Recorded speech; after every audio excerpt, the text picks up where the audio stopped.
Yo les chatons, aujourd'hui petite vidéo réaction sur le pétrole. On a ici en médaillon notre ami GMK. Petite réaction sur le pétrole parce que j'ai eu mon permis en 2001. Donc j'ai frontalier France-Belgique à l'époque. Donc voilà, j'ai quand même connu dans ma jeunesse le litre de gasoil à 66 centimes, à Cora-Ornu, près de Mons pour ceux qui connaissent. Et le pétrole à l'époque, enfin le baril n'était pas forcément. Alors là, il est à 108, il a fait soi-disant une pointe à 119, mais le baril, enfin je l'ai déjà connu à 100 dollars, 120 dollars. Donc et le prix du pétrole avait augmenté, mais pas autant. Aujourd'hui, on a quand même, je sais pas si vous vous rendez compte, euh, l'annonce de la guerre le lendemain matin, ça avait pris 30 centimes, voire 50 centimes pour le diesel à la pompe. C'est décorrélé de toute réalité.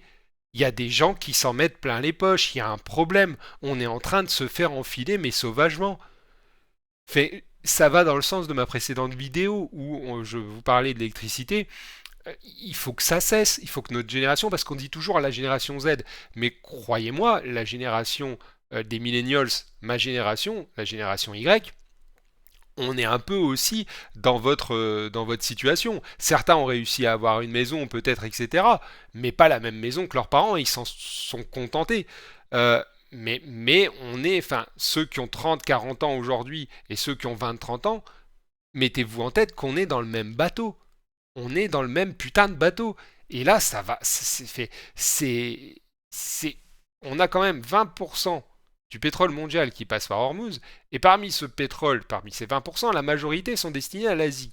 Alors ça peut créer effectivement une petite tension sur le marché, mais pas autant. C'est irréel ce qui se passe, c'est clairement irréel, et le problème, c'est que suite à ça, ce qui va se passer, c'est que ça va impacter tout. Alors, parfois à raison, parfois à tort, parce qu'on sait très bien qu'il y a des profiteurs de crise, qu'il y a des gens qui vont dire oui, mais moi, tu sais, à cause des engrais, à cause de l'urée, à cause du pétrole qui viennent, parce que vous avez connu le tout vient d'Ukraine, maintenant tout vient d'Ormuz. L'autre jour, on vous parlait quand même de l'aluminium qui venait d'Ormuz. Il y en a peut-être, je sais pas, c'est pas le sujet. Mais la majeure partie de notre aluminium, on l'achète pas à Hormuz. On l'achète chez les Américains. Donc vous voyez, il y a quand même aujourd'hui on nous enfile de tous les côtés. Clairement, l'État français prend énormément de taxes sur le litre, tout le monde le sait. Ils ne font rien, ils ne bougent pas.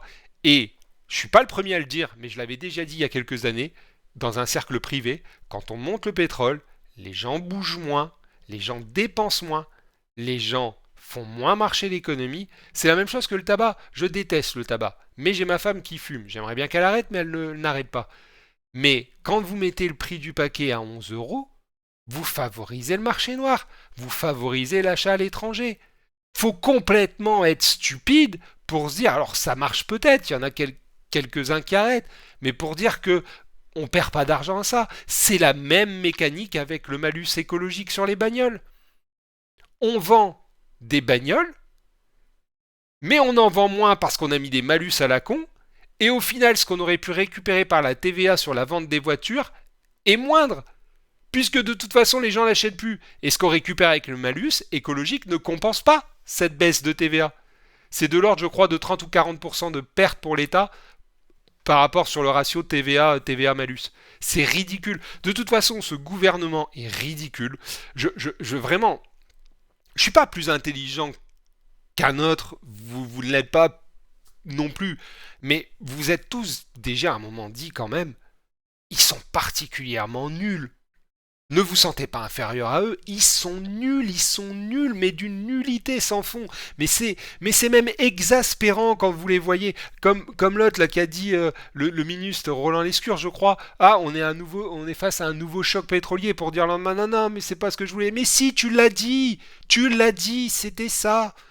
Et en fait, aujourd'hui, moi je le vois, enfin, je le vois en Dordogne, je fais du vélo, je vous l'ai dit, je vois les gens, je suis persuadé que beaucoup roulent sans contrôle technique, les gens n'ont plus les moyens. Ça va mal finir. Et pourquoi ça va mal finir? Parce que ça a commencé avec le Covid, où il y a des gens qui ont eu peur, je peux le comprendre, mais on vous a imposé un système de merde. Rappelez-vous, à l'époque d'ailleurs, le pétrole était descendu en dessous de 80 $. Et, enfin, en dessous de 80 centimes, pardon. Et en fait, on a laissé faire. Il y a eu les gilets jaunes, on a laissé faire.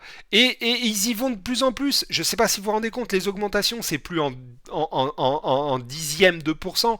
C'est 30% sur le prix du carburant, mais c'est lunaire.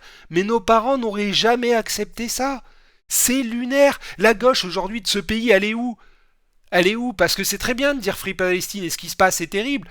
Mais le vrai sujet, c'est de défendre notre pays en priorité, de défendre les gens. Enfin, vaut mieux défendre le SDF qui est en bas de sa rue que d'aller défendre un hypothétique gars dans un pays étranger. Enfin, on s'aide d'abord nous, et après on aide les autres. Quand ça marche chez toi, tu peux aider les autres. Si chez toi, par exemple, un exemple très con, si ton frigo il est vide, tu vas pas donner le dernier steak qui est dedans à ton voisin, sachant que tu vas pas pouvoir bouffer.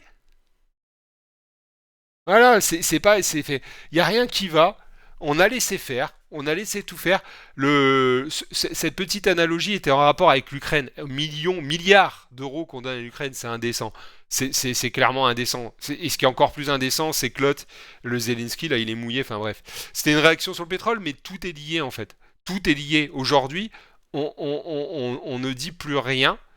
Et le problème, c'est que c'est en train comment dire, de prendre des proportions délirantes. Bref, c'était une petite vidéo réaction. Si vous êtes arrivé jusqu'ici, je vous remercie de m'avoir écouté. N'hésitez pas à dire ce que vous en pensez. Je vous fais des gros bisous. Prenez soin de vous et à bientôt.